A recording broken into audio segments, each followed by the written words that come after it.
'Twas the night before Christmas, and all through the house not a creature was stirring, not even a mouse. Except that's not true, because I'm stirring, and it isn't the night before Christmas. For you, if you're listening on the day of release, it's the night after Christmas. For me, it's actually the night of Christmas. I love to kick an episode off by lying. So in the spirit of honesty, here's some disclaimers. First things first, Christmas is a time for family, as I'm sure you all know, and so I'm back with my family. So you might hear some background noise. They're all downstairs and I'm up here slaving away on the podcast for you lovely lot. So, there might be some background noise, but I think it should be okay. The second disclaimer is that I'm recording this episode on my own. So originally Alfie and I had planned to record it together, but he wasn't able to get time in and around his sort of family activities, which is completely fine, and we'll make do. It might not be the perfect episode. It is a little bit harder to record on your own, but it's Christmas, so I hope you can be forgiving. And we'll let the Christmas magic do the work and see how that works out. So as you know, this is the Christmas special, so it isn't going to be quite as long and fleshed out as a normal episode, because obviously I need some time off. And not only that, there's no new ground to cover today. I'm talking about films that are at youngest 36 years old. So when all's said and done, it's probably going to be a little bit of a shorter episode today. Another disclaimer just before we do get into it. This is actually my second take recording this. I did record it last night, but my laptop died mid-recording, so we are going again, and we'll see how that goes. Hopefully better, maybe worse. Who knows? It's Christmas time, so maybe the magic of Christmas will see this be the best episode we've ever done, or I've ever done. And with all that said, let's get into the news. So we don't have much news this week, again, on account of it being Christmas. But the first thing I briefly wanted to talk about was that a Pacific Drive TV show has been greenlit, with James Wan set to produce it. Pacific Drive is something I have talked about in brief in previous episodes. It's a survival-based driving game in which, from what I've played so far, basically you're trying to investigate and survive a sort of a zone of interest in which basically there's sort of an issue with time warps, and you have to survive that, really, and do what you can to not die. How that will translate as a TV show, I don't know. We will see. But I'm looking forward to it either way. I think that should be quite interesting. And James Wan has directed a couple of the Fast and Furious movies, so he has experience with car-based films. We'll see how it goes with Pacific Drive. We're rattling through them here because I don't have anyone to bounce off this week. So, for those of you who remember, I did a Heretic episode on my own. This is a little bit different because this is a main episode, so we're really going to sort of push through this.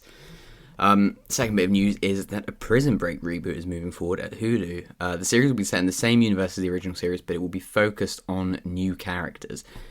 It is a shame that Alfie's not here this week, because Prison Break is really his thing. I don't know anything about it, and I have only put this news article in there because he does. But, we'll be covering that whenever it comes out. We will be watching Prison Break and talking about it, and I'm looking forward to it. I've heard good things. Do I think it can sustain minimum 7 series now that we've got a new one announced? Probably not. How many prisons are there for them to break from? I don't know. I don't know whether it will be new characters, as in it will be new protagonists, or whether that means new characters, as in there will be no one from the old series involved. But either way, that will be interesting to see, and I'm looking forward to covering it. And for the final little bit of news, it's not really news. This is something that everybody that's listening will know about, but I wanted to talk about it anyway. A new Superman trailer was released, and I don't think I've been more excited for a film for a very long time, if I'm honest with you. It looks excellent. I've spoken to a few people who haven't been so convinced, but what I would say is that James Gunn has never, ever let us down with superhero movies. The Guardians of the Galaxy, I suppose quadrilogy, if you include the Christmas special, is excellent, start to finish. The Suicide Squad was brilliant, a really good attempt at sort of trying to revive the old DCU. Creature Commandos from the 2 episodes I've seen is really good. I mean, we'll see what he does with Superman. There's some interesting little bits in the trailer. We get the cinematic debut of Hawk Girl, and we get the return of a Green Lantern. In this case, it's Guy Gardner, who so far hasn't featured on any sort of film. It's kind of a little bit of a Justice Society movie as well, which I'm really interested to see. Nicholas Hoult looks excellent as Lex Luthor. It's quite interesting because he auditioned for Superman and Batman, and I believe he got quite far in both. So to see him play Lex Luthor is going to be interesting. He wouldn't have been my first choice, but he does look good from the few seconds we've seen, and I know that sounds very silly, but already he looks like he's going to be probably better than the last attempt at Lex Luthor we got with Jesse Eisenberg. And the bit I think I and mostly everyone I'm most excited for is Krypto the Superdog. To finally see him on screen is going to be insane. Whether it's done well or not, I'm really happy they're going for the sort of wackier approach to things. I'm really happy to see they're not pulling punches when going for the comic book side of these things. I think it's going to be brilliant. Anyway, we haven't spoken about a trailer yet. This is the first time, probably not the last, even for this movie. I am very excited for this. We'll see where it goes, but we will 1000% be discussing Superman more in the future, even if it is just me. I'm very excited for this movie. Right, normally at this point we do, what have we been up to? What have we been watching? What have we been playing? What have we been listening to? It's a real smorgasbord of things. It's a little bit different this week, as you know, because I'm by myself. But we'll still do it anyway. So what have I been up to? It's Christmas, so it's been Christmas movies non-stop. I've seen a few Christmas movies I hadn't seen before. I watched for the first time earlier, actually, The Grinch Who Stole Christmas. I've seen the animated film with Benedict Cumberbatch, but I've never actually watched, in its entirety, the Jim Carrey version. It's pretty good. Let me tell you that. It's pretty good. It's very dated, but I enjoyed what I saw of it. Do we need to really talk about that? Not really. It's Jim Carrey playing Jim Carrey in a green suit. Like every Jim Carrey film. He's just Jim Carrey. But obviously we've watched Die Hard. I've seen that before, so that's not new. Watched It's a Wonderful Life for the first time. We'll talk about that in a little bit. But most of my week has been taken up actually by playing Batman Arkham Asylum, which we did a whole episode on last week in our extra episode. So you can go check that out. But yeah, that's been most of my time taken up playing that. I think the answer would be exactly the same if it was Alfie. It's a brilliant game. Go and check out our episode on it. We can't say enough good things about it. We're moving on to Arkham City next week, so you can check that one. Actually, disclaimer, I say next week, possibly not. We'll see. But the next extra episode that we do will be about Batman Arkham City. So I can't wait to get into that one. But yeah, that's been our whole time. It's been Christmas movies and Batman games. Not a bad way to spend your week, really, is it? So I'm aware we're rattling through this a little bit. I mean, in about 10 minutes of actual recording, I've got through the news and what I've been doing. But like I said, it is Christmas. I am back with my family, so I'm kind of trying not to spend too long on this episode. But I can practically hear the jingle bells in the air, the snow falling on the rooftops. That means it's Christmas time to talk about Christmas movies. Let's do it. Let's talk about, should we talk about Die Hard first? Let's talk about Die Hard. So before I go into anything, let me tell you this is the greatest Christmas movie of all time. And that settles the debate of whether it is or isn't a Christmas movie, because I'm telling you that it is. And if you're listening to this, I am the ultimate authority on Christmas movies now. Self-appointed completely, but I am saying that Die Hard is a Christmas movie. And I will go into why I believe it's a Christmas movie. It's not just a Christmas movie because it's set at Christmas. It is a Christmas movie because of the soundtrack. The soundtrack throughout the film has the classic jingle bells throughout. They're generally a cue for when something's about to happen. The bells start jingling. Aside from that, the film wouldn't work so well if it weren't set at Christmas. A big part of what makes John McClane such a sort of iconic protagonist is that he is just a regular New York cop who wants to make it home for Christmas. And that, I don't think it would work the same if he just wanted to make it home at any other part of the year. I think that what makes him such a sort of... what makes him so easy to sympathise with is that he's just doing his job, and he is caught up at work, obviously in a little bit more extreme a way than any of us ever have been, probably. But he's caught up at work, and he just wants to see his kids, and he just wants to apologise to his wife for Christmas time. And I think that that's a core part of the film, that if you stripped that away from it and you made if you set it in July when it came out, because it came out on July 15th, 1988, if you set it then, it doesn't work quite so well. What makes John McClane so great is that he's just like any of us. We all would want to just be at home on Christmas Eve. And that's brilliant. I think people overlook that when they say, oh yeah, no, Die Hard isn't a Christmas film. Try and imagine it without that. That isn't to say that the action wouldn't work if you set it any other time of year. That's not to say that the cinematography wouldn't be brilliant if you set it any other time of the year. I think just character-wise and story-wise, it needs to be a Christmas film for it to work. There's been so many films that have tried to replicate it since and haven't quite done it. I mean, a notable example is The Skyscraper, the Rock film that came out a few years back. And I'm not saying that was anywhere near as good, but they tried to do it as just a film in which The Rock has to take on a load of bad guys in a skyscraper. I mean, that sounds like Die Hard, right? But you strip away the Christmas element of it. It doesn't work at all. It has no heart. And the bizarre thing about it is that Die Hard came out in July.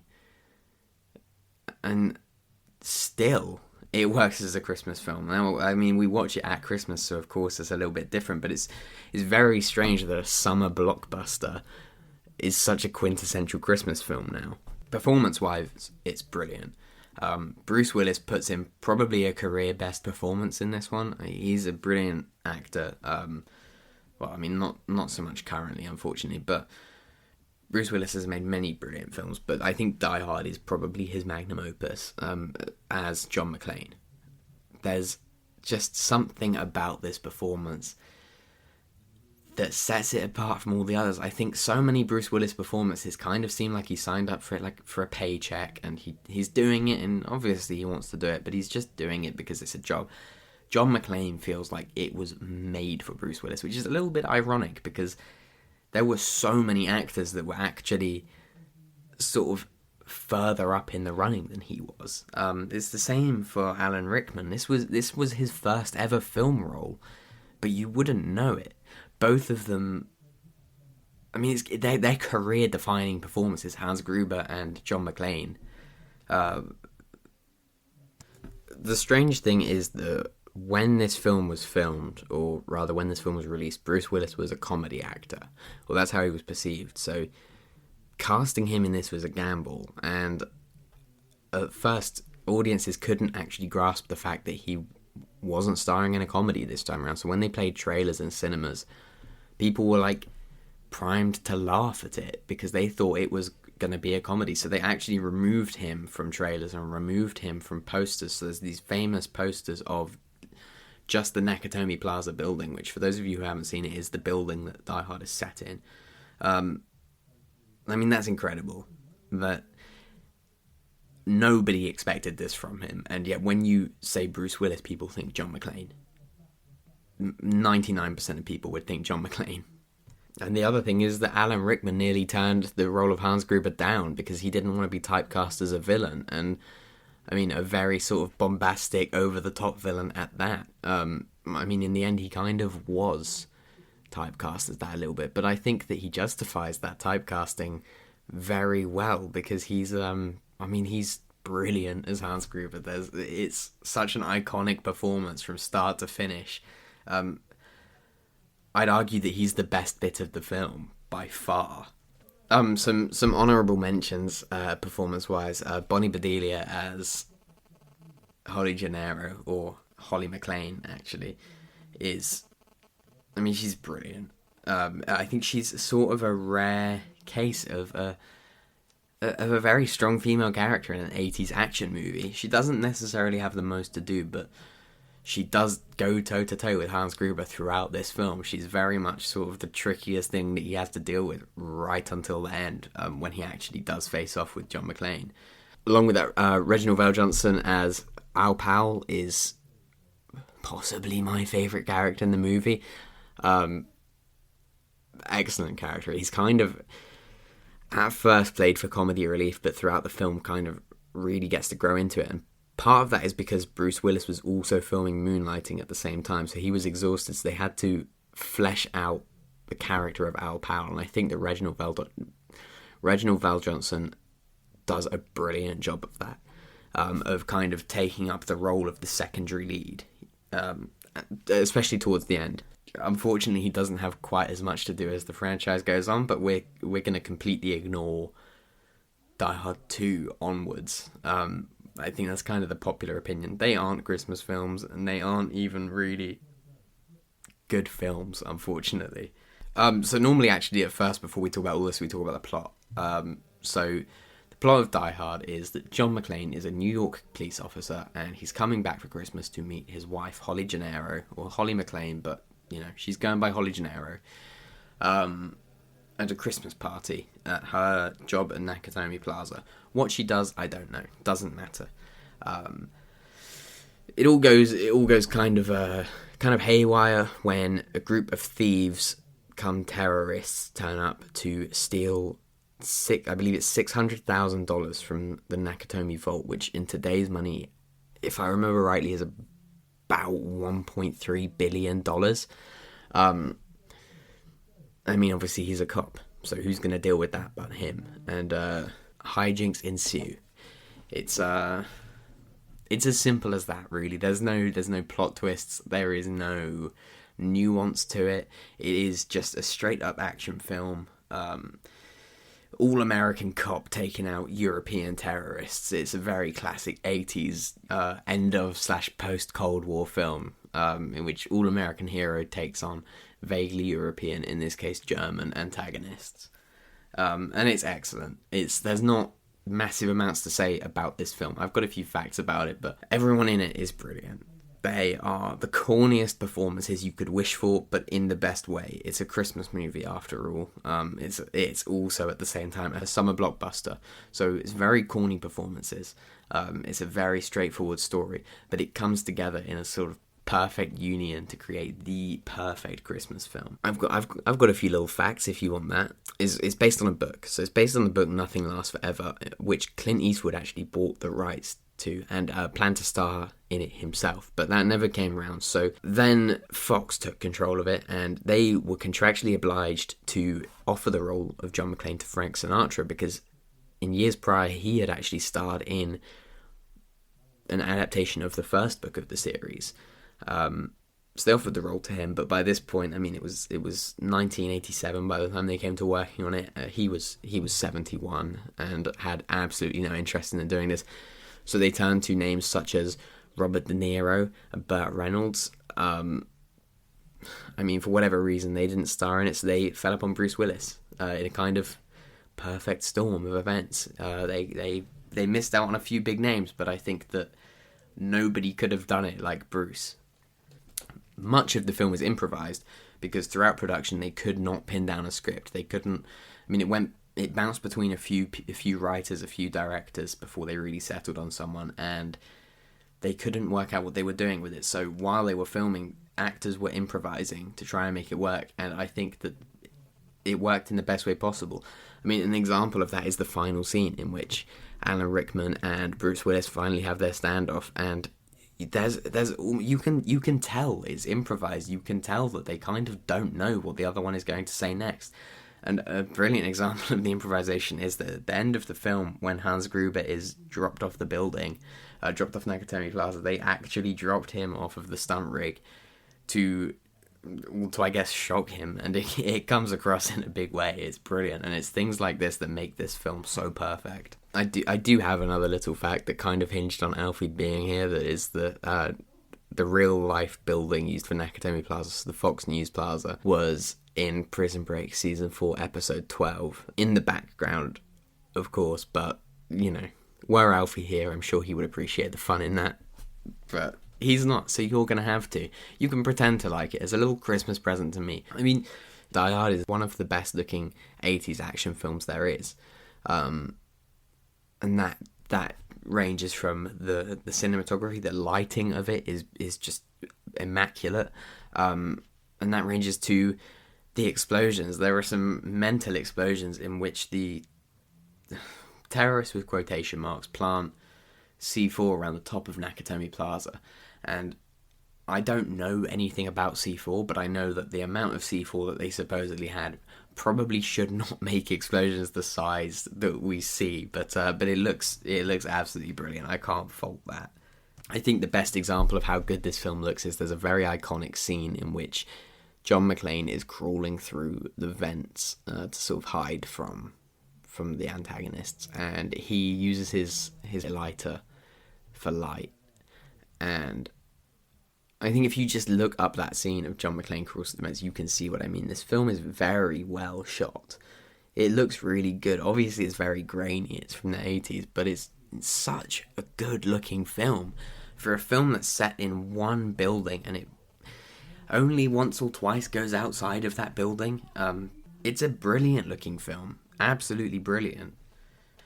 I don't have huge amounts more to say about this film than this, and I don't need to. We're not breaking new ground with this. This is really just to give you something for Christmas. But go and watch Die Hard. I'm such a Die Hard fanboy, honestly. I don't think it's fair for it to just be me talking about it, because I would be sat here just gushing about how much I love it. So I'm going to cut it short at that. But we always review it on, is it better or worse than, at this point, Penguin is the best thing we've seen. Gladiator is the worst thing we've talked about. I'm not going to, we always sort of explain that system. I'm not going to go back and listen to previous episodes to sort of work out how we've come to that conclusion. Is this film better or worse than The Penguin? It's better. And of course I'm biased. We will be keeping this viewpoint going forward, that Die Hard is the best film that we've seen, because it is. And Alfie isn't here, and so he can miss out on having any say in that. It's absolutely the best film we've watched. So I don't even need to debate whether it's better or worse than Gladiator, because it is in every way. It's got so much heart. It's so well shot. The action is brilliant. The acting is brilliant. I could spend hours just quoting lines from this movie. It's so endlessly quotable and memorable and rewatchable. I love it. I can't say enough good things about Die Hard. So I got one final fact that we can sort of use to segue into the next film. So in Hungary, this film released under a different title. It actually released in different titles all around the world. You can find lists of that online. But in Hungary, it had a title I quite liked called Give Your Life Expensive. The sequel was actually called Your Life Is Even More Expensive. I don't know what that means. It makes no sense for the film. But Give Your Life Expensive, that has me thinking. What if that life was wonderful? You might say It's a Wonderful Life. And that's what we're talking about next. We will be talking about, or I will be talking about rather, It's a Wonderful Life.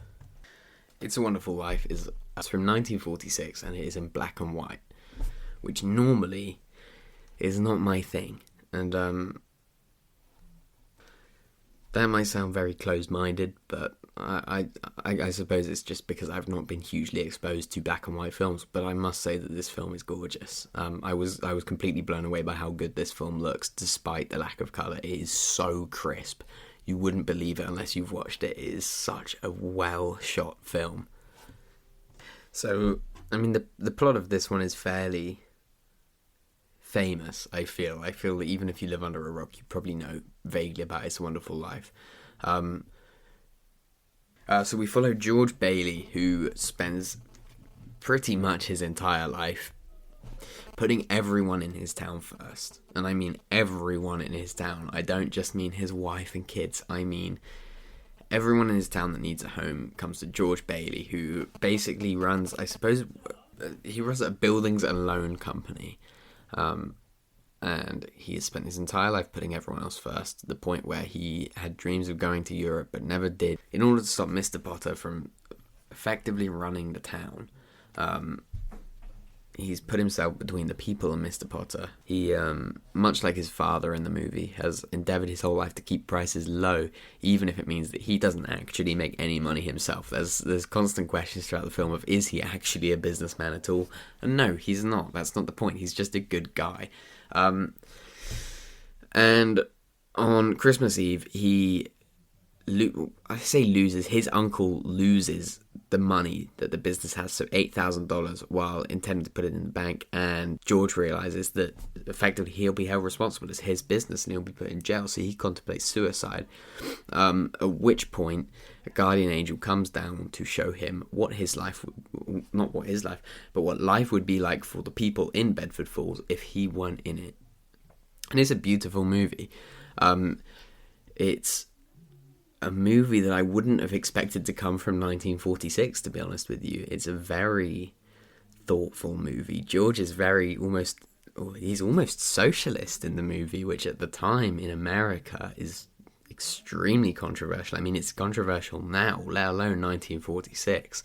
And it holds a lot of messages that I think that people even now should think about. I think it's an emotional movie. I think when George is saying what life would be like if he weren't in it, you, the viewer, are forced to think about what would your life be like if what would life be like if you weren't in it. And it's an incredibly poignant and beautiful movie. And I don't think that's not a new take. That's not something that I'm just coming up with. That's the commonly held opinion.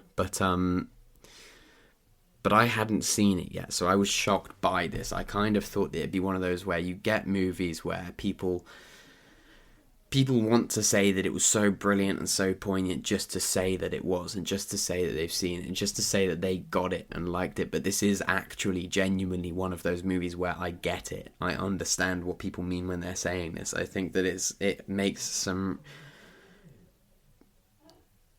really intelligent points. It makes some very clever points. There's a few quotes throughout this movie that I really liked. I think is the best way to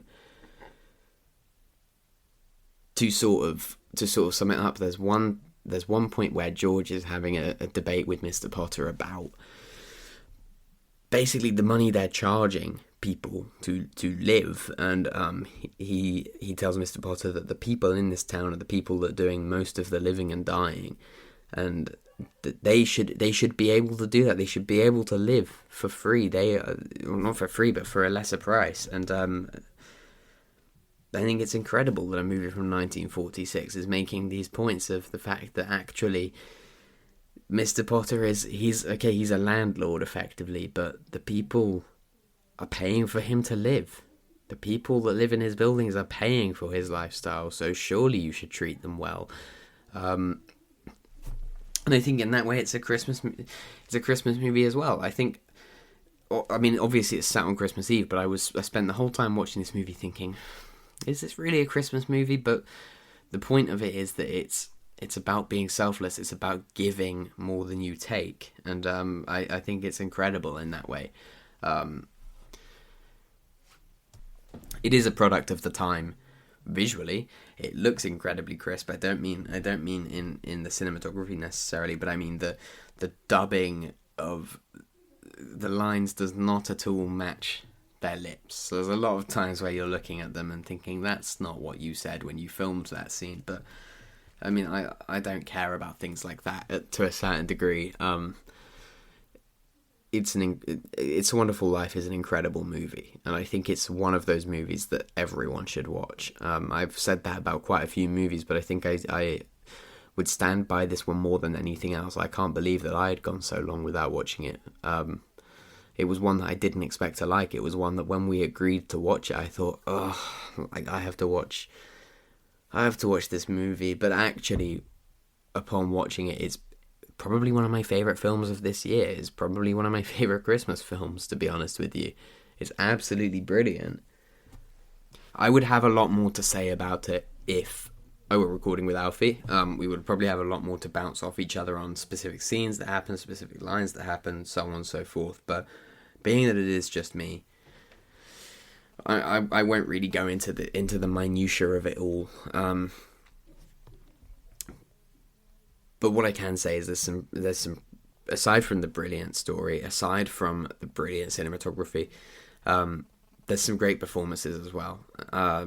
James Stewart as George Bailey is absolutely brilliant. One of the best performances I've seen for a really long time. There's a very subtle sadness to his performance all the way through. A scene that stood out to me was so George decides that he's not going to go to Europe, and as was always his dream, and he's going to stay and look after his late father's business while his brother goes away, basically. And his brother comes back with a wife. When George first meets his wife, there's such a distinct but subtle sadness to the performance from James Stewart that blew me away. I really didn't expect that, and maybe that's kind of just from a sort of, I don't know, an unfairly preconceived notion of what I would think about a film of this age, but there's an incredible subtlety to his performance, and that stands true all the way through the film. I did actually, like, when reading about this movie, I did read that reason being is that James Stewart had fought in World War II, and since he came back from the war, his performances were deemed to be a lot darker, and I think that's kind of clear in this film. He's not a brooding character. George is for probably the first 2/3 of the film actually a fairly happy character, but throughout it there is a subtle sadness that I think is so brilliant. Donna Reed as Mary, Mary being George's wife, is excellent. She's very likeable. She doesn't really get much screen time. I mean, she's a woman in a 1940s film, so unless she was the lead, she probably wasn't going to get much screen time. But when she is on screen, she's very good. Lionel Barrymore as Mr. Potter is a thoroughly dislikable character, but to the credit of his performance. That's not because he's playing it badly. That is just that Mr. Potter is just like an evil man. An evil man in the degree of he's like the worst of the worst landlords. He's kind of the landlord that nobody wants, so he'll just charge you an arm and a leg for absolutely nothing. So performances in this film are great. Absolutely brilliant. We've talked about the plot. Let's do a few facts, and then I'll let you get out of here. I mean, I've been recording for about 45 minutes, and it's Christmas, so what do you expect? It's a Christmas special. It's not going to be the full shebang.